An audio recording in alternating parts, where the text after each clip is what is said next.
छत्रपति शिवाजी महाराज, जिनका नाम सुनते ही मोटिवेशन का परसेंटेज हाई हो जाता है। छत्रपति शिवाजी राज भोंसले, जो कि भारत के महान शासक और रणनीतिकार हुए, जिन्होंने 1674 ईस्वी में पश्चिम भारत में मराठा साम्राज्य की नींव रखी। ये वो महापुरुष हैं जिनके नाम से औरंगजेब थर थर कांपता था। जब तक जिंदा रहा, छत्रपति शिवाजी महाराज का नाम उसके कानों में गूंजता रहा। सन 1674 में रायगढ़ में इनका राज्याभिषेक हुआ और ये छत्रपति बने। छत्रपति शिवाजी महाराज, जिन्होंने सिर्फ उपदेश देने का काम नहीं किया बल्कि अभ्यास में लाकर दिखाया। जब भी उदाहरण पेश करने की बारी आती थी, मातृभूमि के लिए बलिदान देने की बारी आती थी, तो सबसे पहले आगे खड़े होते थे छत्रपति शिवाजी महाराज और अपनी टीम के लिए, अपने साथियों के लिए सबसे बड़ा उदाहरण पेश करते थे। छत्रपति शिवाजी महाराज जब कोई काम किसी को सौंप देते थे तो फिर उससे पूछते नहीं थे। वो भरोसा रखते थे कि सामने वाला वो काम करके दिखाएगा। उन्होंने अपने साथियों को गलतियां करने की भी अनुमति दी ताकि वो जो फेलियर का डर है वो दूर हो जाए और योद्धा के साथ साथ उसमें निडरता आ जाए। इसी का कारण था कि वो साथियों के हृदय में इस दृष्टि को बिठा पाए।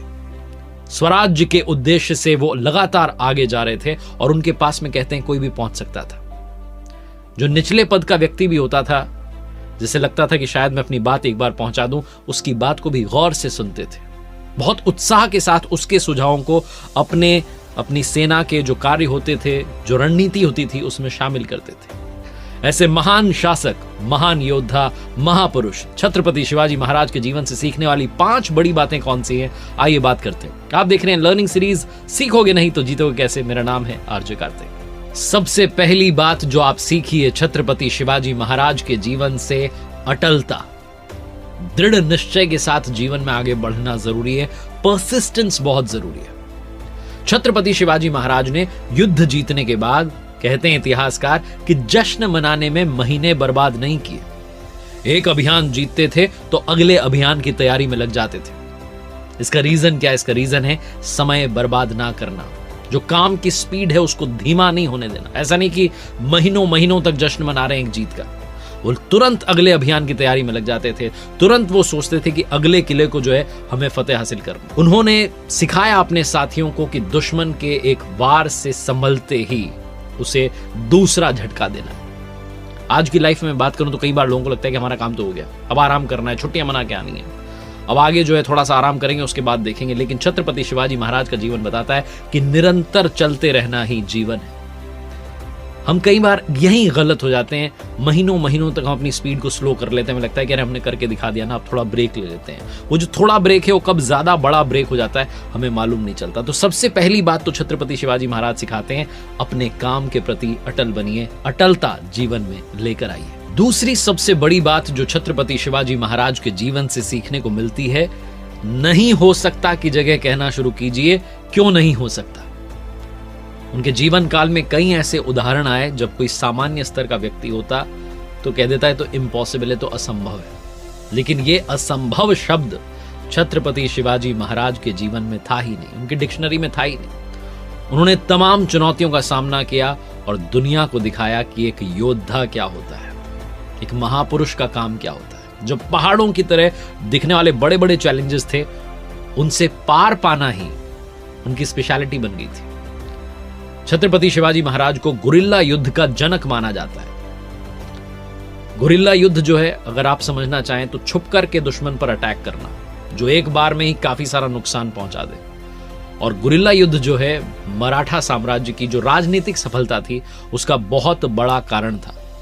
गुरिल्ला युद्ध में क्या होता था, जब अटैक करने के लिए जाते थे तो दुश्मन को लगता था कि सामने से 30,000 की सेना आ रही, लेकिन एक जो सैनिक होता था वो अपने हाथ में 2 मशालें लेकर के चलता था। उन मशालों के साथ में और मशालें जो थी वो जानवरों के जो सींग होते हैं उनसे बांध देता था। तो दूर से ऐसा लगता था कि हजारों की संख्या में सैनिक आ रहे हैं। इसी तरीके से हमें समझना चाहिए, सीखना चाहिए लाइफ में कि हम बिना घबराए, बिना खुद को कम आके लाइफ में बड़े बड़े संकटों का सामना कर सकते हैं। लेकिन फिर से वही बात कि क्या आप ये कहते हैं कि नहीं हो सकता, या आप कहते हैं कि क्यों नहीं हो सकता। जिस दिन ये क्यों नहीं हो सकता वाला एटीट्यूड आ जाएगा, उसी दिन से आपकी लाइफ में चेंजेस आना शुरू होंगे। ये सबसे बड़ी सीख है छत्रपति शिवाजी महाराज के जीवन की। तीसरी बड़ी बात जो है वो दूसरी बड़ी बात से जुड़ती हुई है। गुरिल्ला जो युद्ध शैली थी उसके दम पर छत्रपति शिवाजी महाराज एक के बाद एक किले फतेह करते जा रहे थे। ये बात मुगलों को हजम नहीं हो रही थी और ना ही दक्कन की जो बड़ी सल्तनत थी बीजापुर, उसको। बीजापुर का जो सुल्तान था उस वक्त कम उम्र का था, इसलिए उसकी जो मां थी बेगम साहिबा, वो संभालती थी सारा काम। और उन बेगम साहिबा को शिवाजी महाराज से बड़ी चिढ़ थी।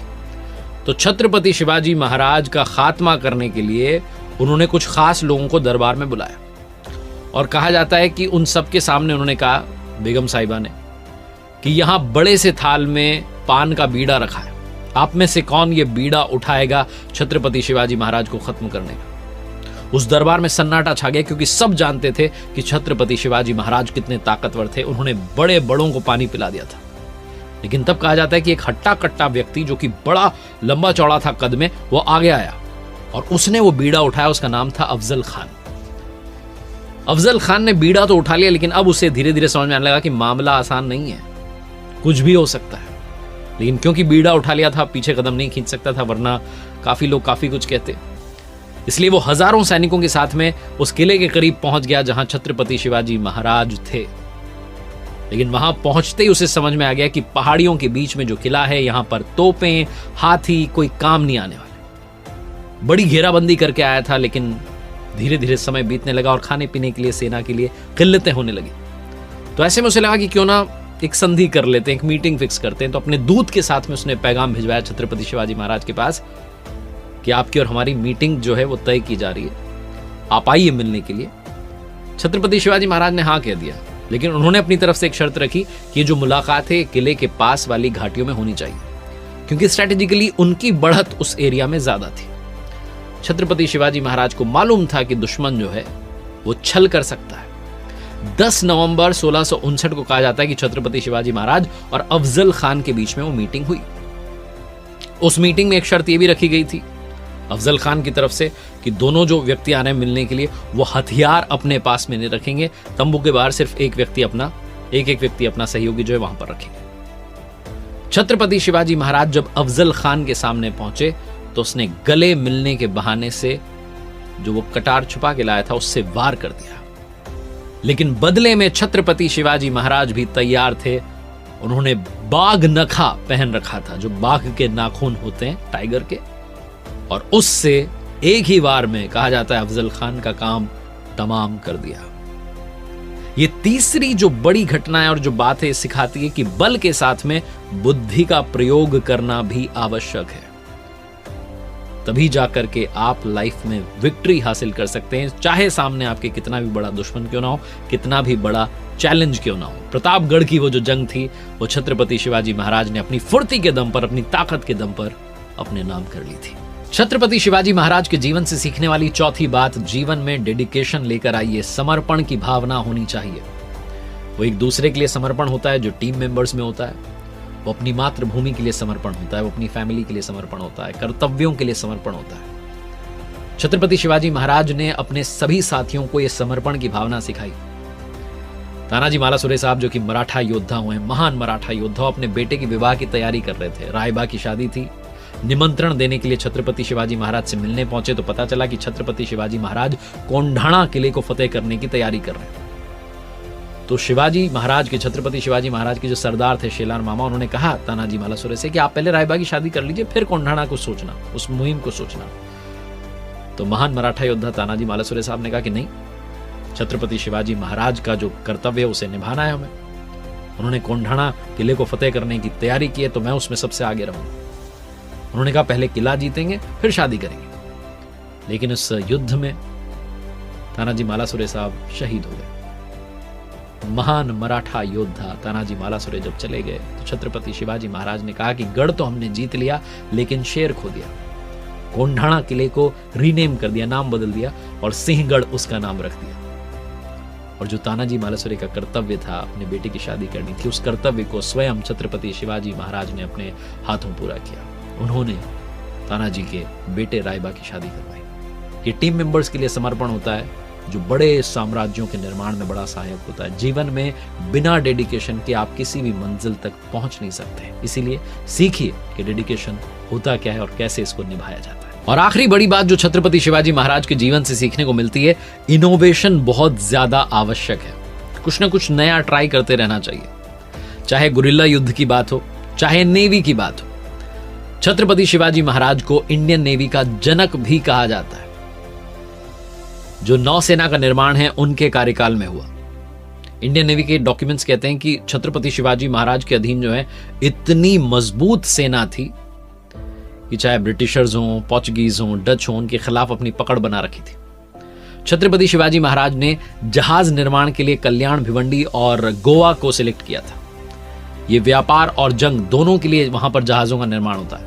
कहा जाता है कि उस वक्त उनकी नौसेना में 60 जहाज थे, 10,000 नौसैनिक थे और उन्होंने समुद्री तट पर कई सारी लंबी लंबी लड़ाइयां भी लड़ी थी। उन्हें तभी से मालूम था कि अगर भारत की रक्षा करनी है तो जो समुद्री तट हैं उस पर अपनी सेना को मजबूत करना है और उसके लिए नौसेना का निर्माण करना है। इतनी दूर की दृष्टि थी, इसीलिए वो महापुरुष आज भी हमें याद आते हैं। और छत्रपति शिवाजी महाराज हमेशा, चाहे समय, चाहे काल, चाहे जो आ जाए, वो हमेशा अमर रहने वाले हैं। उनके विचार हमेशा अमर रहने वाले हैं। छत्रपति शिवाजी महाराज की 3 कमाल की बातें जो आपका जीवन बदल सकती हैं। सबसे पहली, जरूरी नहीं कि खुद की गलती से सीखा जाए, कई बार हम दूसरों की गलतियों से भी काफी कुछ सीख सकते हैं। दूसरी, जब आपके हौसले बुलंद होते हैं तो पहाड़ भी मिट्टी का सिर्फ ढेर लगता है।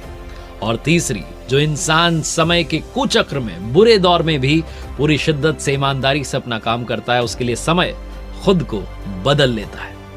देखते रहिए मेरे साथ हर सोमवार सुबह 9:30 बजे एक नई मोटिवेशनल कहानी और हर शुक्रवार सुबह 9:30 बजे लर्निंग सीरीज का एक नया वीडियो। एक बार फिर से वही बात, ऊपर वाले के आशीर्वाद, अपनी मेहनत और अपनों के प्यार के साथ कर दिखाओ कुछ ऐसा कि दुनिया करना चाहे आपके जैसा।